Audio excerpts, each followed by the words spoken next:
여러분 안녕하십니까? 목요일 아침 뉴스 퍼레이드 황병준입니다. 의성에서 발생한 산불이 닷새째인 오늘까지도 꺼지지 않고 있습니다. 강풍을 타고 동해안 쪽으로 번지면서 피해가 눈덩이처럼 불어나고 있습니다. 세계문화유산인 하회마을과 병산서원도 산불 영향권에 접어들면서 소방대원들은 사투를 벌이고 있습니다. 안동 현장에 나가 있는 취재기자 연결합니다. 장혁수 기자, 지금도 산불이 계속 확산하고 있습니까? 네, 이곳은 안동에 위치한 세계문화유산 병산서원입니다. 다행히 지금은 소강 상태지만 밤한때 인근 3km 지역까지 이 하회마을과 병산서원에 불이 번지면서 안동시와 소방당국은 바싹 긴장한 채 대기하고 있습니다. 현재 전국에는 산청과 의성, 울주 등 6곳에서 산불이 번지고 있습니다. 피해 면적만 10만 헥타르 이상으로 단일 산불 피해 면적으로는 최악이었던 2020년의 동해안 산불을 훌쩍 뛰어넘었습니다. 미처 대피하지 못한 지역 주민이 사망하고 진화를 위해 투입됐던 헬기가 추락하는 등 산불로 인한 사망자만 26명에 달합니다. 산림청이 통계를 시작한 이후 역대 가장 많은 사망자입니다. 오늘 비 소식이 있잖아요. 진화에 도움이 될까요? 네, 맞습니다. 그 부분 궁금해하시는 분들이 많은데 어제부터 영남 등 일부 지역에서 비가 시작됐고 오늘은 전국 곳곳에 비가 예보돼 있어서 산불 피해 지역 주민들은 이게 진화에 도움이 될지 상당히 기대를 하는 분위기입니다. 7일째인 산청 산불 진화율은 90%까지 올랐습니다. 하지만 서풍을 탄 불길이 지리산 돌풍을 만나 확산하는 경우가 있어서 오늘 비 소식에도 안심은 금물입니다.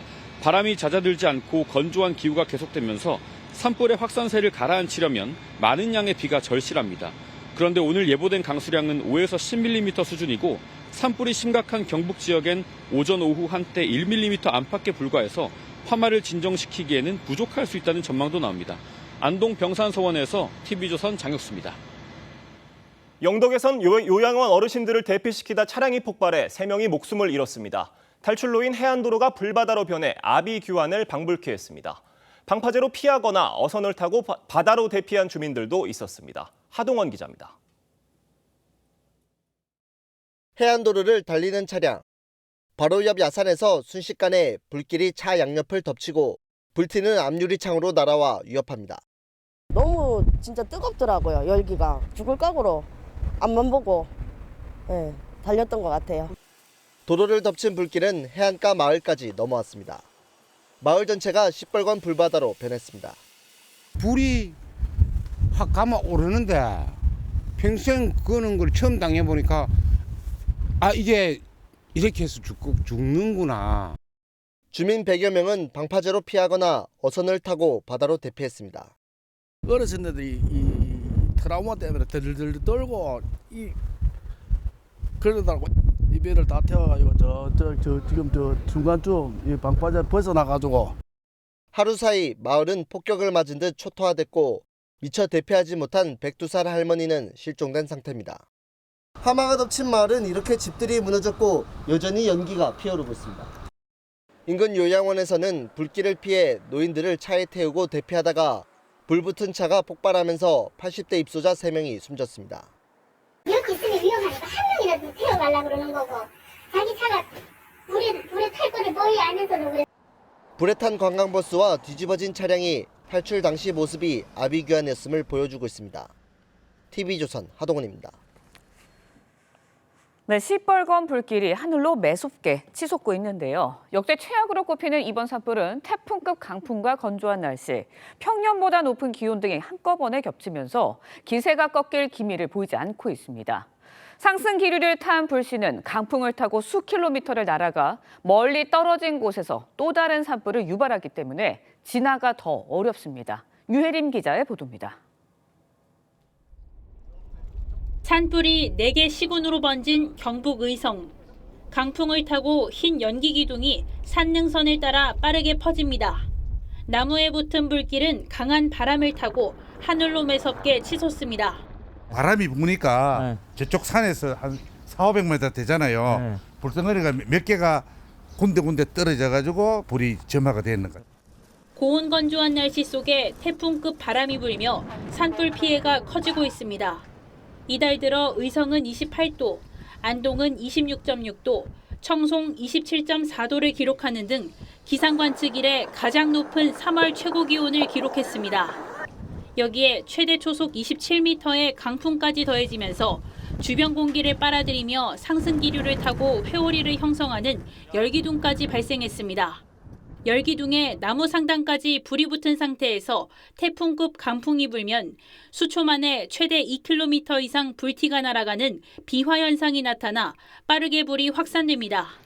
산간 지형의 경우 바람의 방향이 순식간에 바뀌는 경우가 많아 불이 예상치 못한 곳까지 번져 진화가 더 어렵습니다.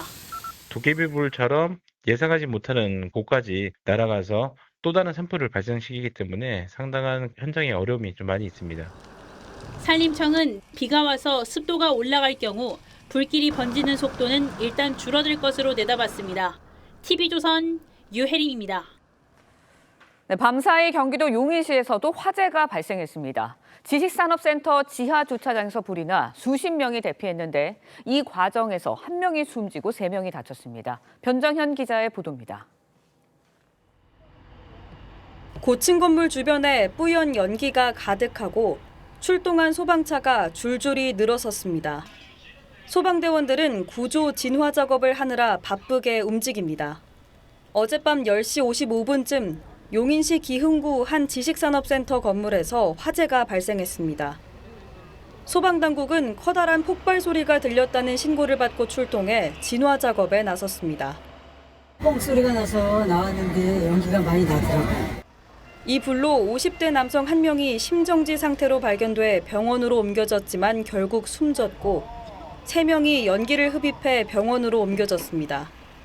화재는 지하에서 시작됐는데 건물 고층까지 연기가 들어차 내부에 있던 50여 명이 대피했습니다.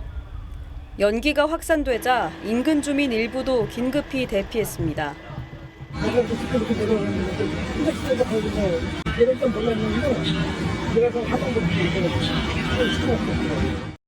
소방당국은 건물 지하 주차장에 있던 차량에서 불이 시작된 것으로 보고 있습니다. 불은 5시간여 만인 오늘 새벽 4시 35분쯤 완전히 꺼졌습니다. 소방당국은 정확한 화재 원인을 조사할 계획입니다. TV조선 변정현입니다. 여야가 경북 지역 대형 산불 대책 마련에 집중하기 위해 오늘 예정됐던 본회의를 연기했습니다. 국민의힘은 소속 의원이 지역에 내려가 본회의 참여가 어렵다며 의장실에 본회의 연기를 요청했고 민주당 측도 이재명 대표 등이 안동으로 내려가 이재민을 만나고 의성과 청송 등에서 산불 대응에 나섭니다. 본회의가 연기되면서 야당이 추진하던 최상목 경제부총리 탄핵 소추안 보고는 잠정 연기됐습니다.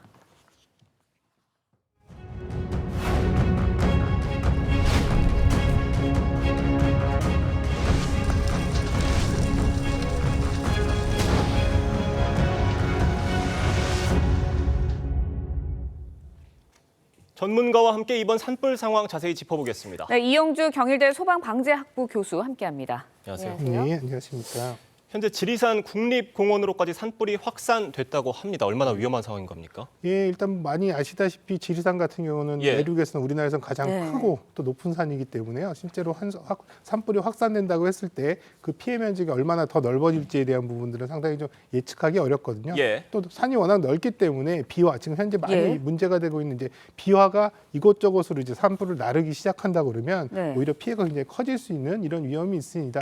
어저께 오후부터 이제 이 지리산 국립공원 내 쪽으로 이미 이제 산불이 침범을 한 상태고요. 밤 사이에 그렇게 크게 확산된 상황들로 확인되지는 않습니다만 오늘 또 바람이 많이 불 수 있다는 가능성 때문에 확산에 대한 부분의 우려 충분히 있습니다. 네, 불길이 옮겨가는 방향을 보면 경북에서 동해안 쪽으로 옮겨가는 것 같은데 유네스코 세계유산이죠. 안동 화해마을과 병산서원 주변 주민들에게도 대피령이 내려진 상황입니다. 밤사이 근접했다고 하는데 어떤 상황이었던 건가요? 어제 저녁 때까지는 한 5km 인접까지 이제 안동 화해마을 쪽까지 이제 근접을 했다. 그래서 상당히 밤사이에 우려가 많았는데요. 오히려 밤사이에는 바람이 생각보다 그렇게 강하게 불지 않아서 오히려 이제 소강 상태 이렇게 유지되고 있는 상황으로 보입니다. 다만 이제 어제 밤부터 지금 소방대들도 이쪽에 전문 장비들을 가지고 대기 중이고요. 또 실제로 이쪽 부분에 이제 이를테면 미리 사전에 이를테면 물을 충분히 뿌려놓는다든지 또 화재가 확산됐을 때를 대비한 이 방호 조치 이런 것들이 선제적으로 이루어졌습니다.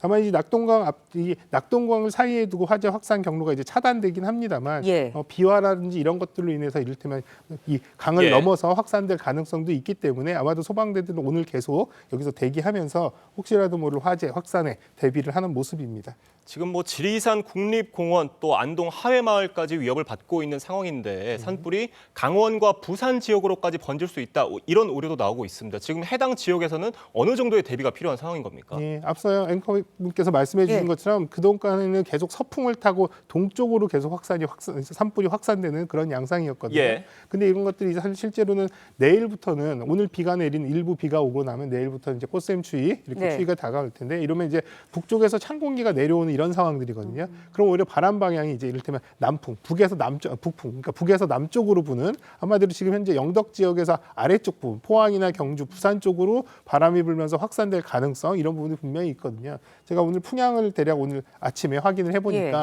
비온 이후에 이 지역들 그리고 이제 영덕 지역이라든지 이런 지역들 보면 대부분 이제 한 내일부터는 오늘 오후부터 혹은 내일부터는 북풍이 불기 시작하거든요. 북쪽에서 남쪽으로 내려오는 그렇다 그러면은 기존의 진압 방향 그리고 또 여러 가지 대응 전략 이런 것들도 바람의 방향에 맞춰서 지금 수정을 해 나가면서 지금 진행을 해야 되는 상황입니다. 네, 알겠습니다. 이번 영남 지역 산불로 인해서 숨진 사람 지금까지 26명인 것으로 파악이 되고 있습니다. 산불 규모 중에서는 가장 큰 규모이고 가장 큰 인명 피해인 것 같아요. 네, 맞습니다. 그래서 이제 산불 피해가 집계된 게 1986년부터인데요. 그 이후의 피해로서는 가장 큰 피해입니다. 1989년도에도 28명이 사망한 적은 있습니다만 이번 피해 아직까지 산불이 완료되지 않은 상태이기 때문에 추가적인 뭐 그렇게 되면 안 되겠습니다만 추가적인 부상이나 또 사망자 발생 가능성도 있기 때문에 아마 역대급이라는 말씀을 드릴 수가 있을 것 같고요. 다만 이제 대부분의 이 사망자 또 이제 부상자분들께서 초기에는 이제 진압 대원들이 이런 부분 이제 화를 당하신 경우들이 이제 알려졌는데 오히려 이제 이 확대가 되면서 많은 분들이 긴급한 대피 이런 것들이 이루어지는 과정에서 이제 주민분들의 피해 이런 것들이 계속 늘어난다고 하는 부분들이 좀 안타까운 부분들입니다. 지금 영덕에서는 요양원 노인분들이 대피를 하다가 차량이 폭발을 해서 3명이 목숨을 잃는 안타까운 사고가 발생을 했는데 이 산불 상황 속에서 차량을 이용할 때 주의해야 할 점이 있는 겁니까? 기본적으로는 산불 시에 사람들은 많이 빨리 도망가야 되고 멀리 도망가야 된다고 생각하기 때문에 차량을 이용하시는 경우들이 있는데요. 차량을 이용하시는 것이 꼭 좋은 것은 아닙니다. 그래서 가급적이면 이 도보를 이용해서 대피를 하시는 게 가장 바람직하겠고요. 부득이하게 차량을 이용해야 한다고 한다면 우선 경로에 대한 부분들을 확인을 정확하게 하실 필요가 있습니다. 왜냐하면 산불이 이미 발생한 지역이나 산불 인근 지역을 지나갈 때는 연기라든지 화염 또 심지어는 강풍에도 문제가 있기 때문에 차량 운행이 상당히 어려움이 있고요.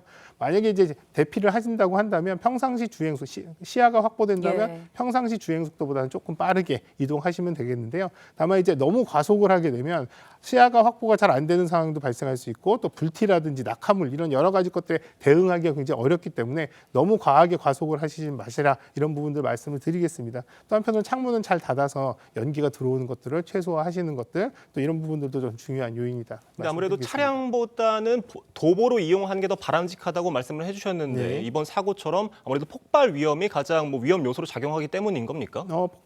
폭발에 의한 요인들도 있고요. 또 사실 진짜 차량을 서로 다 이제 차량을 끌고 나오다 보면 사실 이제 정체라든지 이런 것들로 인해서 오히려 도보가 더 빠른 경우들도 있거든요. 그렇기 때문에 무리하게 차량을 우선 대피 수단으로 전제하시지는 마시라 말씀을 드리겠습니다. 네, 이것도 하나 여쭤보고 싶은 게 대피를 하다가 고립되는 경우가 있잖아요. 그런 경우는 어떤 건가요? 실제로 이제 뭐 산불에 둘러싸여서 어디론가 갈 수가 없다라고 한다면 이런 경우 참 어떻게 이거는 안전한 방법이라기보다는 생존에 조금 더 유리한 방법을 선택할 수밖에 없는데요. 주변에 이제 가연물이 없는 이런 곳을 가급적이면 찾으시는 게 중요하겠고요.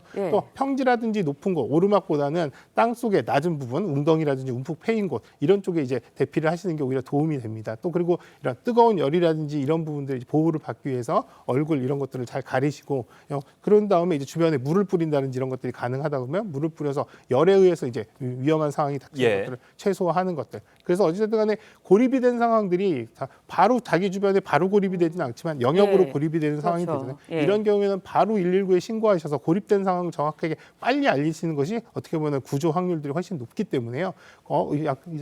대피로가 정확하게 보이지 않는다, 혹은 또 불길이 다 뒤덮었다라고 하면 빨리 신고를 하시는 게 가장 효과적이다 말씀드리고 싶습니다. 네, 지금 산불이 난 지역이 이제 의성이랑 그다음에 그 산청이잖아요. 근데 거기에 이제 거주하시는 분들이 고령자분들이 많다 보니까 대피하실 때도 인명 피해 나온 분들이 60대 정도거든요. 이런 분들은 어떻게 대피를 좀 해야 할까요? 방법이 있을까요? 예, 이번에도 사실은 이제 많은 사망자가 발생하시면서 대피하는 과정, 또 이제 대피를 못 하셔서, 근데 대피를 못 하셔서 사망을 하시거나 화를 당하신 분들을 들여다보면 대부분 고령자, 재난 약자 이런 분들이란 말이죠. 이분들은 신체 능력이 떨어지기 때문에 정상적으로 대피를 한다 해도 정상인보다는 빨리 대피하시긴 좀 어려운 상황이고요. 또 한편으로 이분들은 대부분 SNS, 문자, 인터넷 이런 것에 익숙하지가 않기 때문에 시시각각 변하는 이런 산불 상황, 또 대피에 대한 상황들을 정보를 받으시기도 어려운 상황이거든요. 그래서 이런 분들을 위해서는 사실 주변의 이웃분들이라든지 지자체에서 이런 분들이 주거하고 계신 곳 이런 것들을 좀 미리 확인해서 주변에서 조력을 해주실 수 있게끔 체계를 갖추는 것들이 필요하거든요. 그래서 이런 것들은 단순히 이제 지역 주민분들께서의 이런 대피 요령 이런 것들이 아니라 체계를 갖춰서 이렇게 이루어질 수 있도록 조금 더 이제 제도를 좀 만드는 것들도 필요해 보입니다. 네, 또 다른 안타까운 사고도 있었습니다. 산불을 진화하던 헬기가 추락을 해서 70대 헬기 조종사가 사망하는 안타까운 사고가 있었는데 이륙한 지 7분 만에 추락을 했다고 해요. 이게 사고 원인이 어디에 있었다고 보세요? 지금 현장의 목격자 말로, 추락 당시의 목격자 말로 얘기를 들어보면 전선에 걸려서 이분이 추락을 했다라고 이렇게 이제 하는 진술이 있었는데요. 다만 이제 이 전선에 걸려서 추락을 했다 하더라도 전선에 걸리게 된 이유가 단순 조종사의 실수인지 아니면 기체 결함 등을 위해서 헬기 자체가 제어가 안 되는 상황에서 걸려서 추락을 한 것이, 이런 것들은 조금 더 면밀하게 들여다볼 필요는 있습니다. 다만 이제 이 이륙 후에 한 7분 정도 내외에 이제 추락을 했다라는 걸로 보면은 대부분 이제 이륙을 한 이후에 가장 먼저 이제 한 5분에서 10분 거리에 있는 담수지에 가서 물을 담아오는 이런 이제 작업들이 이루어지거든요. 그래서 산불 현장으로 가기보다는 아마 담수를 하기 위해서 이동하는 과정에서 아마도 추락을 한 것으로 이렇게 이제 예상이 됩니다. 네, 알겠습니다. 진화 장비, 진화 인력에 대해서도 좀 짚어보겠습니다. 산불 현장에 대형 헬기 등 진화 장비 부족하다는 지적이 나오고 있고요. 진화 대원들의 필요도 지금 산불이 닷새째 이어지다 보니까 극에 달했다, 이런 표현들이 나오고 있는데 일단 주한미군에서도 헬기 투입하겠다라는 입장을 보이고 있습니다. 지금 현재 상황 어떻고 주한미군 헬기 투입되면 앞으로 어떻게 진화 작업을 이뤄나가야 될까요? 실제로 헬기 같은 경우에 가장 이제 주력으로 화재를 꺼야 되는 장비이기 때문에 헬기의 부족에 대한 부분들을 많이 말씀들을 하십니다만, 지금 산림청에서 가지고 있는 산불 헬기가 약 50여 대 정도 되고요. 또 소방청에서 가지고 있는 소방 헬기가 지금 한 30여 대 정도 됩니다. 또 지자체에서 자체적으로 보유하거나 임차해서 있는 헬기들이 한 7, 80여 대 된다고 하면 사실 수적으로는 그렇게 많이 부족한 건 아닌데요. 다만 문제는 이렇게 큰 산불에 대응하려면 중대형 헬기가 상당히 많이 필요하거든요. 특히 이제 대형 헬기 같은 경우는 우리나라에 7대밖에 없기 때문에 대형 헬기에 관련된 부분들은 다소 부족해서 앞으로 이런 부분들이 어떤 이 확보를 조금 더 적극적으로 할 필요는 있겠고요. 또 지금 시제 벌써 이제 6일째 접어드는 산불 진압이 6일째가 접어드니까 이 현장에서 진압을 하는 진압대원이나 관계자분들이 이제 피로도가 거의 극에 달았거든요. 육체적으로나 혹은 또 정신적으로. 이럴 경우에 사실은 이제 산불에 의한 진압의 과정에서 어떤 이 위험도 있지만 안전사고의 위험도 그만큼 높아지기 때문에 이러한 부분들도 조금 더 적극적으로 우리가 관리를 하면서 진압을 해야 될 시점이고요. 또 다양스럽게도 이런 대형 헬기가 필요로 하는 부분에서 지금 미군에서 한 4대 정도의 이제 헬기를 지원하겠다고 했는데요. 2020년 이제 강원도 화재 때 이렇게 미군이 지원한 적은 있었습니다만 그 이전이나 이후에는 없었습니다만 이번 산불이 워낙에 중요하기 때문에 또 워낙에 크기 때문에 이런 지원을 결정한 것으로 그렇게 보입니다. 네, 오늘 전국에 비 소식이 예보되어 있다고 하는데요. 산불 진화에 조금이라도 도움이 되었으면 하는 바람입니다. 오늘 말씀은 여기까지 듣겠습니다. 감사합니다. 고맙습니다.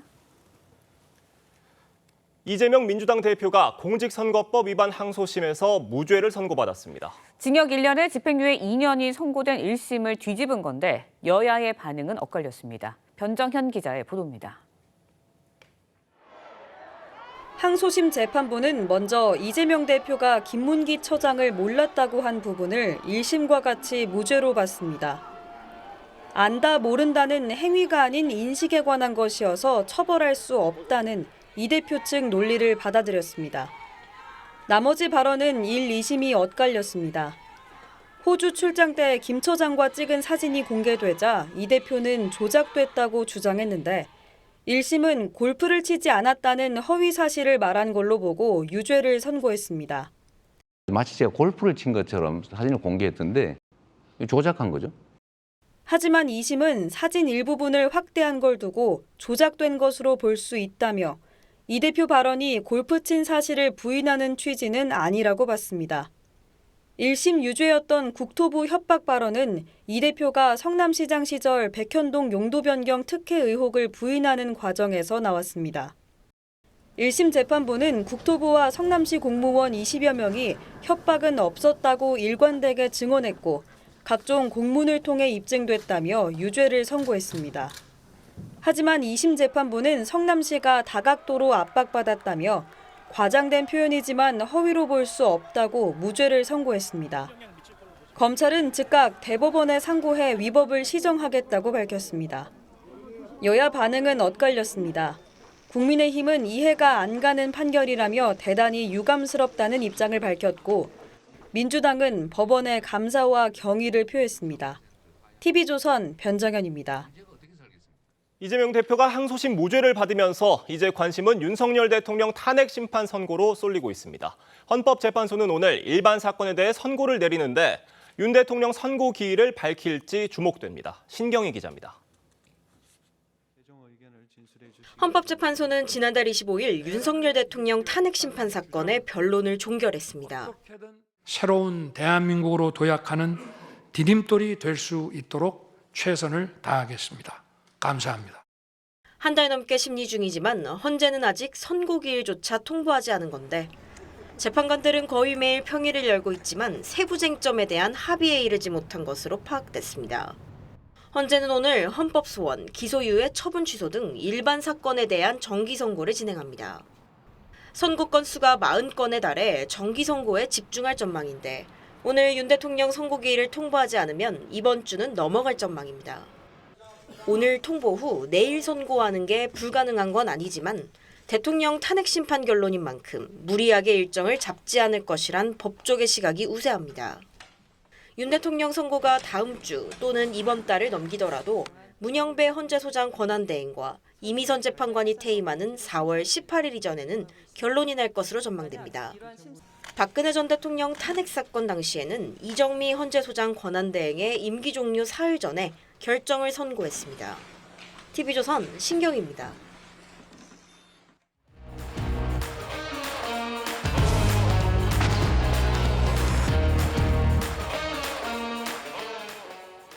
전해드린 대로 이재명 대표가 공직선거법 위반 항소심에서 무죄를 받으면서 정치권의 파장이 이어지고 있습니다. 패널 4분과 함께 자세히 짚어보겠습니다. 정혁진 변호사, 조기현 변호사, 송영훈 국민의힘 전 대변인, 강성필 민주당 부대변인 나오셨습니다. 안녕하세요.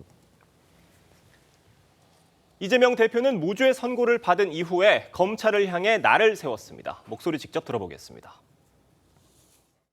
진실과 정의에 기반해서 제대로 된 판결을 해주신 재판부에 먼저 감사드립니다. 이제 검찰도 자신들의 행위를 좀 되돌아보고 더 이상 이런 공력 낭비하지 않기를 바랍니다. 사필 규정 아니겠습니까? 송영훈 대변인님, 강성필 대변인님께 각각 여쭤보겠습니다. 어제 1심 판결을 뒤집고 2심이 무죄로 나왔습니다. 어떻게 보셨어요? 일단 결과만 놓고 말씀드리면요. 법원이 정치인들에게 거짓말 면허증을 부여한 판결이다 이렇게 말씀드릴 수 있겠죠. 어제 판결의 내용에 의하더라도 이재명 대표가 고 김문기 성남도시개발공사 개발 1처장과 뉴질랜드 출장을 가서 골프를 안 친 게 아닙니다. 그리고 백현동 용도 변경은 로비스트 김인섭 씨라고 하는 분이 집중적으로 로비를 한 결과가 4단계 용도 변경으로 이어졌다는 것 법원도 부인하지 않았습니다. 그럼에도 불구하고 이걸 각종의 기교적인 방법을 동원해서 예를 들면은 사진의 일부를 떼어내서 보여준 것을 조작이라고 판시한다든가 그다음에 이재명 대표나 성남시 공무원들이 국토부가 혁신도시법 43조 6항을 문제 삼으면서 직무유기로 문제 삼을 수 있다라고 협박을 해서 용도 변경이 되었다는 그런 취지의 발언은 독자적인 의미를 가지는 것이라고 보기 어렵다. 이런 식으로 판시를 해서 이걸 무죄로 판단했습니다. 지금 다수의 국민들께서 납득하지 못한 못하고 계실 거라고 생각을 하고 아마 이대로 가면은 공직선거법상의 허위사실공표죄는 유명무실하고 우리 선거판은 거짓말 대잔치가 될 거다 이렇게 생각합니다. 대법원에서 빨리 바로잡을 필요가 높습니다. 그러니까 공직선거법상 허위사실 공표죄가 거의 사문화될 것이다 이렇게 평가를 해주셨습니다. 어떻게 보세요? 뭐 진실을 찾기까지 한 2년이 넘는 오랜 시간이 걸렸습니다. 이재명 대표의 말처럼 이 부당한 검찰의 어떤 기소에 대해서 법원이 제대로 이렇게 지적을 해주고 바로 잡아준 데 대해서 제가 환영의 뜻을 전하고요. 어쨌든 간에 이 양당이 다행인 것은 우리가 법원의 결과에 대해서 이제 승복을 하자라는 것이 최근에 양당 지도부에서 전 나왔다고 생각합니다. 그런 차원에서 민주당 입장에서도 한덕수 국무총리 탄핵 심판 결과에 대해서 다소 불만이 있는 건 사실입니다. 하지만 받아들이는 건 받아들여야 되는 겁니다. 그래서 저희는 이제는 이 정치권이 이재명 대표와 관련된 사법 리스크로 이 소모적인 에너지를 낭비하지 말고 이 산불을 예방하고 산불을 진화하는 데 힘을 쏟고 민생을 회복하는 데 조금 더 힘을 쏟았으면 좋겠다 이런 말씀 드립니다. 네, 저희가 판결 내용 자세히 하나하나 짚어보겠습니다. 정혁진 변호사님, 원래 1심에서는 재판부가 그러니까 국토부의 협박이 있었다, 또 그리고 골프 사진이 조작됐다, 이 두 발언에 대해서는 유죄 판단을 내렸었는데 2심에서는 이 두 발언 다 무죄라고 판단을 했습니다. 이유가 뭐라고 보세요? 일단은 검찰이 기소한 거는요. 불행한 선택으로 사망한 김문기 전 성남도계공 처장을 과연 이재명 후보가 알았느냐 몰랐느냐 그것하고 그다음에 백현동 관련해서 국토부에 협박이 있었느냐 없었느냐 그렇게 기소가 됐었는데 1심에서는 김문기 처장 관련해서는 골프 관련 발견, 마치 제가 골프를 친 것처럼 사진을 공개했는데 조작한 것이다. 그러니까 마치 골프를 친 것처럼이라고 한 표현은 골프를 치지 않았다는 이야기 아니었겠습니까? 그런데 유동규 씨 등의 증언을 보면 이재명 대표가 호주 출장 가가지고 김문기 씨하고 3명이서 골프를 쳤다라고 하는 건 명백한 사실이었으니까 이거 거짓말 아니냐. 그다음 두 번째로 국토부에 협박이 있었는지 여부는 뭐 관련된 공문이나 모든 증언들을 봤을 때 명백하게 거짓말이다. 그래서 유죄를 선고했는데요. 항소심에서는 모두 무죄를 선고했단 말이죠. 굉장히 어떻게 보면 좀 이렇게 복잡한데 심플하게 이야기하면 이재명 대표의 혐의는 허위사실 공표죄입니다. 여기서 중요한 건 사실인데요. 사실의 반대말은 무엇이냐? 가치 판단, 의견 이런 것들이 사실이 아닌 거 아니겠습니까? 그러니까 그 항소심 재판부는 뭉뚱그려가지고 이재명 대표가 한 여러 가지 이야기들은 사실을 공표한 게 아니고 그냥 단순히 의견을 표명했을 뿐이다. 그렇기 때문에 허위사실 공표죄로 거짓말했다라고 하는 건 다 인정이 된 겁니다.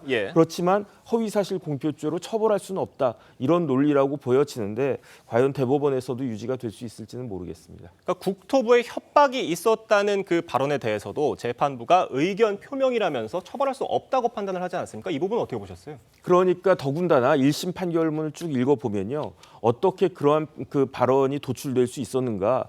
예컨대 국민의힘 국감장에서 국민의힘 의원들이 이재명 당시 경기도지사를 공격하는 과정에서 이야기가 나온 게 아니라 민주당의 문진석 의원이 미리 이재명 대표하고 어느 정도 말을 맞추고 그랬기 때문에 판넬 같은 것도 준비했던 거 아니었겠습니까? 그러니까 이거는 아주 충분한 시간 속에 있었던 그런 의도적인 거짓말이었다라고 1심에서는 그 판시를 했었는데 항소심에서는 그 부분을 깰 수는 없었던 것 같아요. 그러니까 이재명 대표의 모든 발언을 제가 좀 전에 말씀드렸던 것처럼 사실이 아니고 그냥 의견이다. 그러니까 이거는 처벌할 수 없다. 그냥 단순한 거짓말이었을 뿐이다. 이런 정도로 평가한 것이 아닌가 싶습니다. 그러니까 이재명 대표의 저 국토부에 협박이 있었다는 발언이 국정감사장에서 나온 발언이었습니다. 그런데 재판부는 지금 처벌할 수 없다고 판단을 내렸고요. 이렇다 보니 국정감사장에서 이런 의견 표명을 하면서 어떤 사실과 다른 얘기를 했을 때 이렇게 처벌할 수 없는 사태가 또 벌어질 수 있다. 이런 우려가 나오고 있어요. 어떻게 보세요?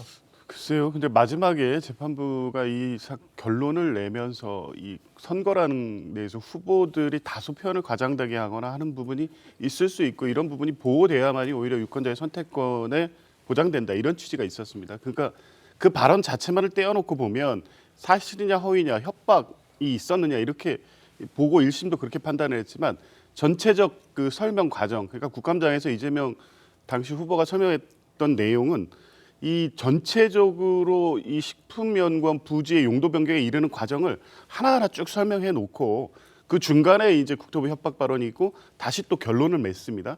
이렇게 설명하는 과정에 있어서 이 부분만 따로 떼서 이게 허위 사실이냐라고 볼 수 있겠느냐고. 그래서 전체적으로 이 판단했을 때 의견 표명이라는 거거든요. 그러니까 국감장에서 사실 이런 방식으로 허위사실 여부를 평가하고 판단한다면 이 중요 후보가 되는 사람의 국감장반을 다 뜯어놓고 보면 이렇게 문제제기해서 허위사실 공표로 고발하거나 할 수 있는 건들이 무수히 발생할 겁니다. 이런 부분에 대해서 이번에 이 항소심 이 재판부가 허위사실 공표죄의 기존 법리에 충실하게 법 해석을 했다 이렇게 봅니다. 네, 지금 말씀해 주신 그런 내용들에 대해서 1심에서는 유죄 판단을 내렸었습니다. 피선거권 박탈형이 나왔었는데 이 판단이 뒤집히면서 여야의 반응은 극명하게 엇갈렸습니다. 어떤 얘기 나왔는지 들어보겠습니다. 애초에 말도 안 되는 억지 수사이고 기소였습니다. 검찰의 정치보복 수사에 경종을 울린 법원에 감사드립니다. 검찰은 대통령의 정적을 죽이기 위해 지독한 억지 수사와 기소로 이재명 대표를 괴롭혔습니다. 명백한 허위 사실이 어떻게 무죄가 됐는지 정말 합리적인 사고를 가진 법관이라면 이러한 판단을 내릴 수 없다. 저는 그렇게 생각을 하고 있습니다. 여당에서는 사법부를 향해서 격앙된 반응이 나왔는데 재판부의 정치적 성향을 비판하는 얘기도 나왔습니다. 어떻게 보세요? 3명의 고등법원 부장판사로 구성된 대등재판부니까 예. 한 분 한 분의 평소의 정치적 성향을 구체적으로 알 길은 없기 때문에 저는 그 법관 개개인의 과거의 정치적 성향을 문제 삼고 싶진 않습니다. 다만 어제 판결 같은 경우에 이미 법관들이 잘 알고 있는 대법원 판례나 법리가 제1당 대표이자 유력 대선 주자라고 하는 힘 있는 정치인 이재명 대표 앞에서는 멈춰선 것이 아닌가라는 의문을 제기하기는 충분하다고 생각합니다. 어제 이제 백현동 허위 발언에 대한 법원의 판단을 보면은요, 이런 것들이 의견이라거나 혹은 어떤 독자적인 중요한 의미를 가진 사실에 관한 발언이 아니라는 취지로 판시를 했는데요.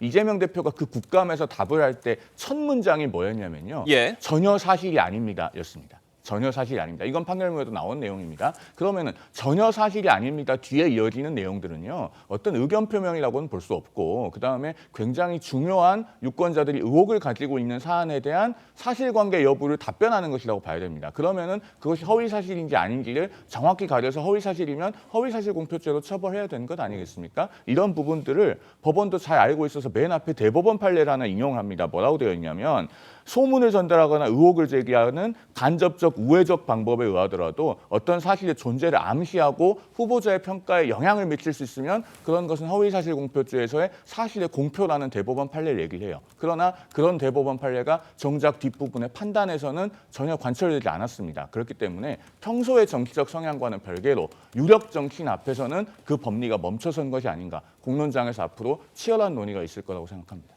네, 지금 2심 결과가 나왔지만 아직 확정이 된 것은 아닙니다. 대법 선고가 남아 있고요. 지금 2심 결과가 대법원에서 뒤집힐 가능성 어떻게 보십니까?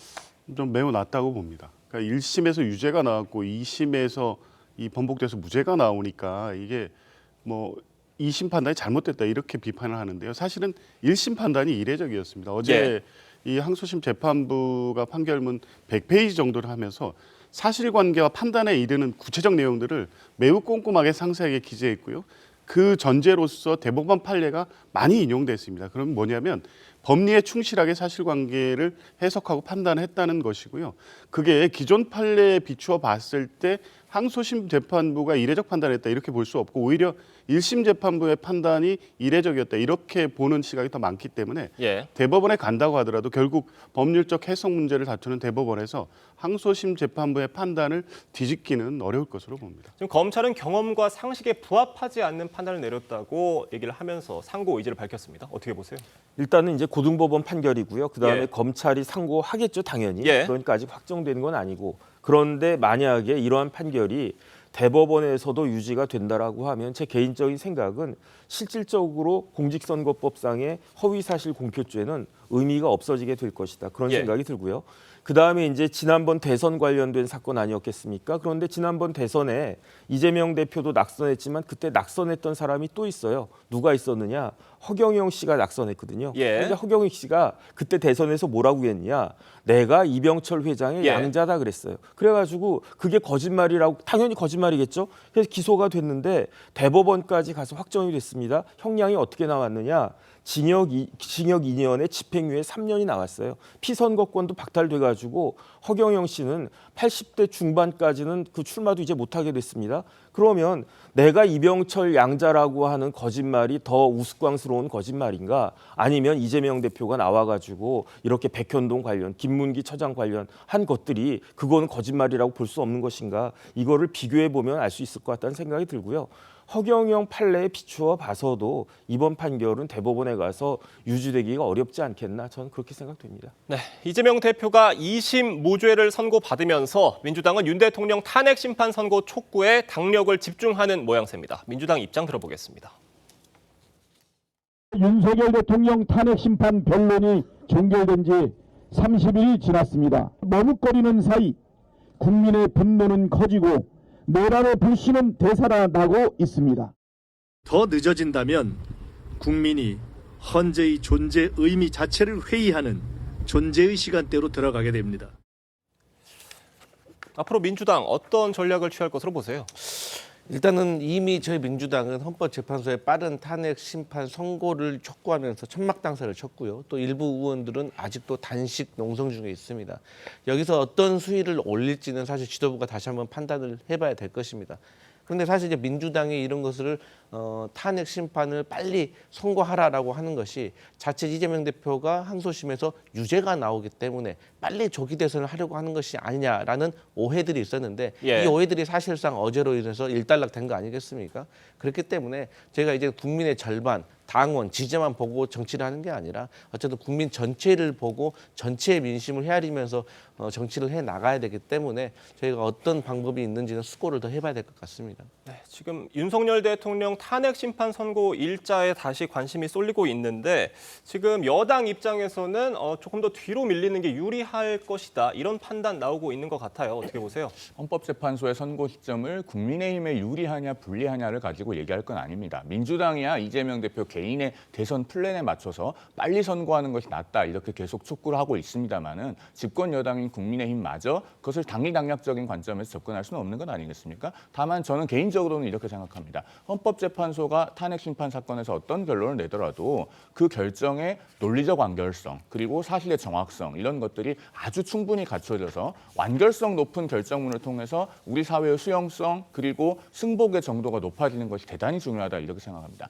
어제 이재명 대표의 판결처럼 앞부분에 제시한 대법원 판례와 뒷부분의 판시가 맞지 않아서 이게 과연 올바른 판결인가 사회적 논란이 크게 일어나면 곤란하지 않겠습니까? 그런 점에서 헌재가 결정문의 완결성을 위해서 시간이 더 필요한 상황이다라고 하면은 우리 사회가 그런 부분을 충분히 용인해 줄 필요도 있다 이렇게 생각합니다. 네, 알겠습니다. 송영훈 대변인, 강성필 부대변인과는 여기서 인사드리겠습니다. 감사합니다. 트럼프발 관세 충격이 본격화하면서 세계 질서가 격변하고 있지만 한국은 비상계엄과 줄탄핵으로 인한 정치 혼란이 극에 달하며 산적한 과제를 해결하지 못한다는 지적이 나옵니다. 석학들은 87년 헌법 체제에 수명이 다했다며 개헌이 필요하다고 주장했습니다. 조유진 기자입니다. 1987년 체제가 명줄을 다했다. 헌법학 권위자인 성낙인 전 서울대 총장은 87년 헌법 체제에서 여야의 대화와 타협이 불가능해졌다고 진단했습니다. 석학들은 TV조선 국제포럼에서 제왕적 대통령제뿐만 아니라 제왕적 의회도 문제라면서 구조적 문제를 개선해야 한다고 설명했습니다. 현재 지금 대통령제를 유지하면서 이 교착 상태, 이 극단 대립 상태 해소할 수 있는 방법은 저는 없다고 생각합니다. 정치 시스템 혁신을 통해 국회의 폭주에 제동장치를 만들어야 한다고 강조했습니다. 헌법 개정이 아니더라도 정당제와 선거제 개혁은 반드시 되어야 된다고 생각합니다. 석학들은 트럼프 2기 행정부 출범 이후 미중 갈등이 심해지고 국제 질서도 깨지고 있다고 진단했습니다. There's no doubt that Donald Trump's presidency has introduced enormous uncertainties, both in the domestic context that I'm living in here in the United States and in the international context. And I know it is something that is felt very strongly. 트럼프 2기에서 인적 자원과 자원의 한계가 있는 일본과 한국이 협력을 강화해야 한다고 조언했습니다. 트럼프 시대에서 협력할 수 있는 게 여러 가지가 있는데 일본, 한국의 내수가 상당히 높은 수준에서 통합이 되면 송옥은 한림대 도원학술원장은 증오와 반목이 고착된 척결정치 사회에는 역사적으로 시민혁명만이 답이었다며 우리 시민들은 회복력을 가지고 있다고 강조했습니다. TV조선 조유진입니다.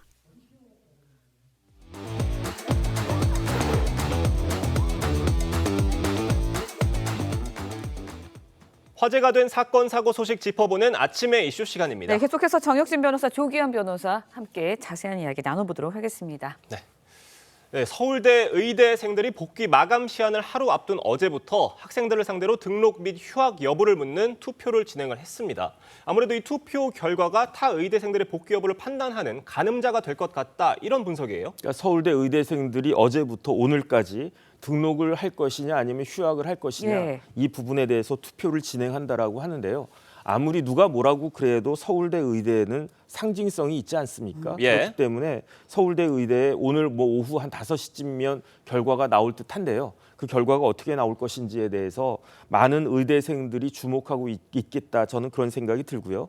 그다음에 이런 상황에서 그 고려대 의대 전 대표 등이 성명을 발표했어요. 네. 뭐라고 이야기했느냐? 각자가 자유롭고 위축되지 않은 그런 상황에서 스스로 자율적으로 선택할 수 있어야 된다. 이거는 정확한 말이라고 생각을 하고요. 오늘 어떤 결과가 나올지, 그다음에 의대생들한테 어떤 파장을 일으킬지 한번 지켜봐야 되는 것이 아닌가 싶습니다. 네, 의대생들의 무더기 제적 현실화 가능성 커지면서 의협, 제적 시한 연기를 요청하는 방안을 고려 중인 것으로 알려졌습니다. 그런데 일각에서는 의협이 대응 방안이나 해결책을 마련하기보다는 오히려 학생들을 좀 사지로 몰아넣은 게 아니냐, 이런 지적도 일고 있거든요. 그런 비판을 면하기 어려울 것 같습니다. 각 대학별로 이 복귀 시한이 다 좀 약간씩 다르게 정해져 있었는데 예. 이미 뭐 절반가량 복귀하고 절반은 복귀 안 하고 이게 지난주부터 나타나기 시작했습니다. 그러면 의협은 적극적으로 나서서 이 문제를 어떻게 해결할지 정부와 대화를 촉구하거나 해야 되는데 복귀 여부에 대해서 이게 뭐 해결책이 아니다, 이런 입장만을 내고 있었습니다. 그렇다 보니까 의대생들은 대단히 혼란스러울 수밖에 없고 지금 복귀하지 않은 의대생들의 입지는 어떻게 될지 지금 예측할 수가 없는 상황입니다. 현재 입장대로라면 제적될 수밖에 없는 상황인데 이 문제 해결에 적극적으로 나서지 않고 복귀 여부에 대한 정부에 대한 입장만 계속 촉구하고 있었기 때문에 결국 그 피해는 의대생들이 다 볼 수밖에 맞아요. 없는 상황이 네. 됐습니다. 지금이라도 복귀 문제를 가지고 지금 현 상황의 어떤 이슈를 해결하기 위한 그 지렛대로 삼을 게 아니라 적어도 의대생들의 복귀 여부에 대해서 의협이 적극적으로 해결한 후에 실제 뭐 수업 환경이나 이런 문제를 개선해야 되는 건 분명히 있으니까요. 그렇게 이 순서를 좀 정해야지 지금 이 문제를 이렇게 끌고 갔을 경우에 그 피해는 의대생들이 전부 볼 수밖에 없다는 점에서 의협의 대처는 좀 아쉬워 보입니다. 예, 좀 그런가 하면요. 이달 입대한 공보위들 대다수가 공보위 근무를 집단 거부할 수 있다, 이런 얘기가 나오면서 정부가 대책 마련을 하고 있다고 합니다. 어떤 대책이 논의되고 있는 겁니까? 그러니까 공보위가요, 아무나 될 수 있는 게 아니에요. 예. 병역법을 찾아보면 네. 공보위는 본인이 원할 경우에도 무조건 할 수 있는 게 아니고 병무청장이 편입을 시켜줘야 공보위를 할 수 있었단 말이죠. 그다음에 공보위한테는 직무교육이 실시가 되는데 만약에 그런 직무교육을 불응하면 신분이 박탈됐단 말이죠. 그 이야기는 뭐냐면은 이전에는 공중보건의로 가는 것이 일반 사병으로 가는 것보다 훨씬 더 명예롭고 여러 가지 혜택이 있었다라고 생각을 했기 때문에 예. 그렇기 때문에 공보위 가는 게 당연했던 건데 지금은 그 공보위 인기가 많이 떨어졌어요. 첫 번째는 근무 기간입니다. 일반 사병들은 18개월이면 되잖아요. 네. 공보위는 36개월에다가 훈련 기간까지 합치면 한 40개월 정도 있어야 되거든요. 그다음에 보수도 이제는 일반 사병들 뭐 저희 때는 월급 뭐 한 10,000원 받았나 뭐 그랬었는데 예. 지금은 이제 사병들도 제법 그 보수도 올라갔고 무엇보다도 공중보건의들은 그 근무하는 데가 격오지에서 근무하지 않습니까? 그렇죠. 이런 여러 가지 것들을 특히 이제 신세대 그 공보의들이 그 의대생들이 이것저것 종합해서 봤을 때 뭐 그 의사가 꼭 공보위 돼야 되느냐 이런 마인드 자체가 지금 많이 희석되어 있는 것 같은데 근데 중요한 건 뭐냐면 공보위가 현실적으로 저기 뭐 격오지나 이런 시골이나 이런 데에서 하는 역할이 굉장히 큽니다. 그렇기 때문에 그 의료 서비스가 없어지게 되면 네. 우리나라 전체적으로도 혼란이 있을 수 있기 때문에 여기에 대해서 대책이 있어야 된다는 생각이 듭니다. 네, 현명한 해결책이 빨리 나왔으면 하는 바람이고요. 이번에는 연예인 세금 체납 이야기도 좀 해보도록 하겠습니다. 가수 이명웅 씨가요, 세금을 체납해서 자택에 압류됐다가 해제된 사실이 뒤늦게 드러났습니다. 이거 어떻게 된 일인가요? 그러니까 이 화제가 됐던 게 그 전에 이명웅 씨가 이 마포구 자택을 네. 51억 원에 매입을 했는데 그걸 현금으로 매입했다고 해서 화제가 된 적이 있습니다. 근데 갑자기 이 세금 체납으로 또 그 주택이 압류됐다니까 다소 그러니까요. 황당한 소식이죠. 그러니까 임용식 측 그 기획사가 해명하기로는 이 주택이 1층부터 뭐 3층 이렇게 몇 층짜리인 것 같은데 예. 출입구인 1층과 지하층이 아니라 3층에 우편함이 있나 봅니다. 거기에 송달이 되다 보니까 확인을 하지 못했다. 그래서 이 체납되고 압류 통지가 왔다. 이런 사실을 자체를 아예 몰랐고 뒤늦게 확인하고 체납된 세금을 좀 납부했다는 거고요. 그 세금 내역이 보면 뭐 지방세, 세외 수입, 교통과태료 등 이런 거 보니까 네. 실제 뭐 이 돈이 없거나 세금을 탈루하거나 회피할 목적으로 안 낸 것 같지는 않습니다. 예. 그런 부분에 대한 해명이 있었고 뒤늦게 확인한 다음에 납부하고 압류는 해제된 걸로 알고 있습니다. 네. 최근 유명 연예인들이 줄줄이 고액 세금 추징을 당하고 있습니다. 어떤 점이 문제가 됐길래 이런 일들이 자꾸 보도가 되는 건가요? 보니까 유연석 씨, 이한희 씨 그리고 조진웅 씨까지 많은 예. 유명한 분들인데 적게는 11억부터 많게는 무려 70억까지 네. 세금이 추징됐다라고 하는데요. 문제는 이게 탈세냐 절세냐 그 문제인 것 같아요. 쉽게 말해서 개인 소득세를 내게 되면은 아무래도 세금이 더 많아지는데 그런데 이런 사람들이 이제 뭐 소득이 많으니까 법인을 설립해서 법인세를 낸다라고 하면 상당 부분 세금을 줄일 수가 있지 않겠습니까? 예. 그런데 이게 과연 불법이냐 아니면 일정 정도 용인이 될 수 있는 것이냐 국세청에서는 이거는 탈법이고 그렇기 때문에 추징되어야 된다라고 해가지고 그다음에 세금은 가산세가 붙기 때문에 일단 냈을 텐데 뭐 조세심판원부터 행정소송까지 다투어 볼 것이다라고 저는 생각이 들고요. 그다음에 이런 부분들은 어느 정도 그 국세청 등을 비롯해가지고 어느 정도 하나의 그 기준이 마련돼야지 이런 일이 없지 않을까 하는 생각이 듭니다. 네. 그런데 이제 논란된 연예인들 세법 해석 차이로 발생한 문제다. 고의적 탈세 아니다라는 입장이거든요. 전업진 변호사님께서도 살짝 짚어주시긴 했는데 어떻게 보세요? 이 문제가 이번에만 문제된 건 아닙니다. 예. 뭐 2, 3년 전에도 한번 주요 연예인에 대해서 이 문제와 똑같은 문제가 발생했었고요.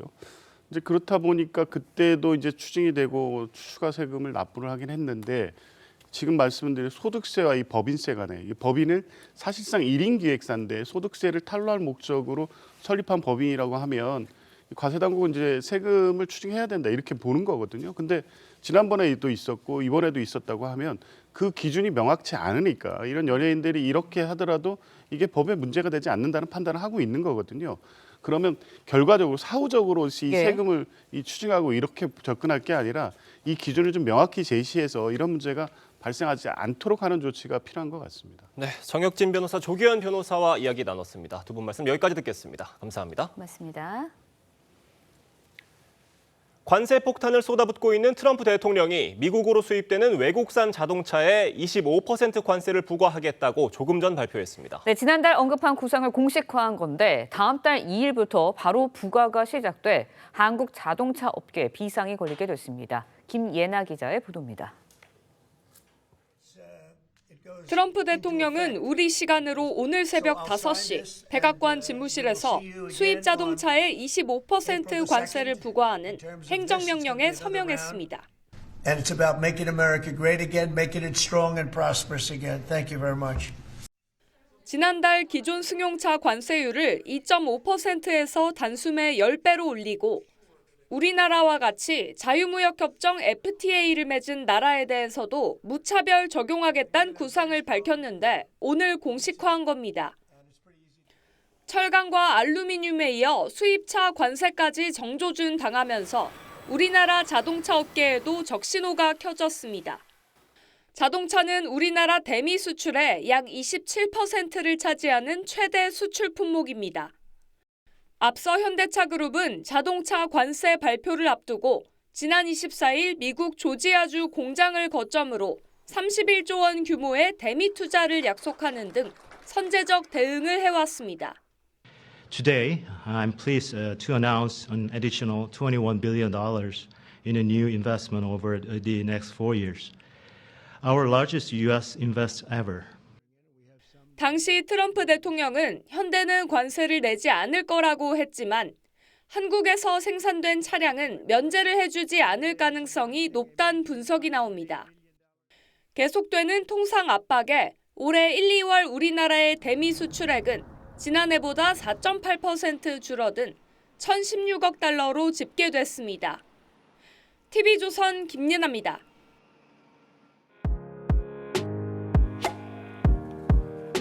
네, 렌즈에 담긴 그 순간 그 의미를 짚어보는 시간이죠. 사진 기자가 선택한 아침의 한 장입니다. 오늘은 조선일보 사진부 오종찬 기자와 함께합니다. 안녕하세요. 오늘 아침에 볼 사진 어떤 건가요? 네, 어젯밤 경북 영양군 주민들이 산불을 피해 쪽잠을 자고 있는 모습입니다. 영남 지역에 산불이 번지면서 이재민 숫자가 2만 8천 명이 넘었습니다. 대부분 체육관과 대피소에서 쪽잠을 자고 있는데요. 그 현장을 찾아가 봤습니다. 산불을 피해 마을 주민들이 국민회관에 마련된 대피소에 모였습니다. 밤이 되자 하나둘씩 잠을 청하기 시작했는데요. 매트 위에 이불을 깔고 자는 모습이 어딘가 불편해 보입니다. 행여나 삶의 터전을 잃어버릴까 불안해서 자주 잠에서 깨는 이재민이 많았습니다. 네, 사진을 보니 연세가 많으신 분들이 대부분인데 안쓰러운 마음이 듭니다. 산불과 싸우고 있는 소방관들도 많이 힘들 것 같네요. 네, 각지에서 지원 나온 소방관들은 산불 진화를 위해 현장에서 사투를 벌이고 있습니다. 헬기 사고 수습을 마친 소방관들의 발걸음이 무거워 보입니다. 산불을 진화하던 헬기가 추락해서 안타깝게도 조종사가 목숨을 잃었는데요. 산불 현장에 투입된 진화대원 만여 명이 매일 최악의 산불과 사투를 벌이고 있습니다. 네, 집도 마음도 다 타버린 이재민들과 현장에서 사투를 벌이고 있는 소방관들에게 진심으로 힘내시라는 말 전하고 싶습니다. 지금까지 아침의 한 장이었습니다. 오늘은 기다리던 단비 소식이 있습니다. 지금은 중부지방을 중심으로 비가 내리고 있는데요. 낮부터는 점차 비가 남부지방으로 확대되겠습니다. 오늘 내리는 비 양은 중부지방에 5에서 10mm, 건조함이 극심한 영남지방에는 5mm 미만으로 양이 많지는 않겠습니다. 동쪽 지역에 건조함을 달래줄 비양이 적어서 건조특보는 여전히 유지될 가능성이 높습니다. 여기에 오늘 전국적으로 바람도 강하게 불 텐데요. 특히 제주에는 강풍특보가 내려진 가운데 순간 풍속 초속 20m 이상의 강풍이 예상됩니다.